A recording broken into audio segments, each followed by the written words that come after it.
What you're looking at is really the tip of the iceberg around the number of assets and the amount of money that we've seized from organised criminals over the last year. Members of the community have come forward with information to actually say to us that there's criminals in their communities who've got, you know, luxury cars, they've got fancy houses, you know, they've got a lifestyle that they've got no income for.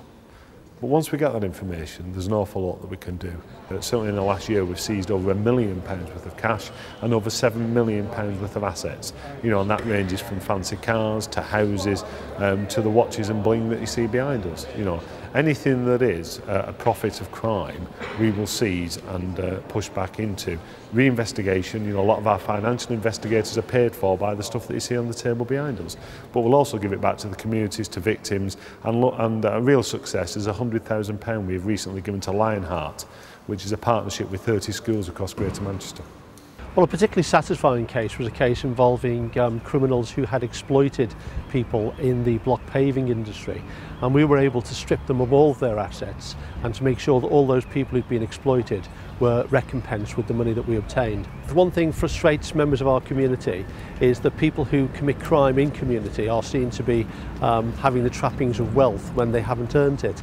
And if we can demonstrate to the community that we are taking steps to ensure that those people don't benefit from their crime, that's got to be a good thing. If there are, you know, community officers or police staff who've got ideas about what we can use some of this POCA funding for, it is a bit open-ended really, and the government are happy to push the boundaries around reinvestment in the community. If the community have been blighted by criminality, then why shouldn't they actually get some of that money back?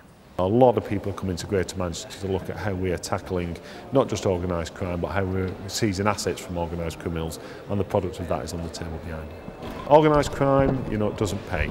You know, you can, the phrase is, oh, I can do the time standing on my head in prison. Well, you can, but when you come out, you will find you haven't got a car, you haven't got a house to go to, and you will actually have no bling.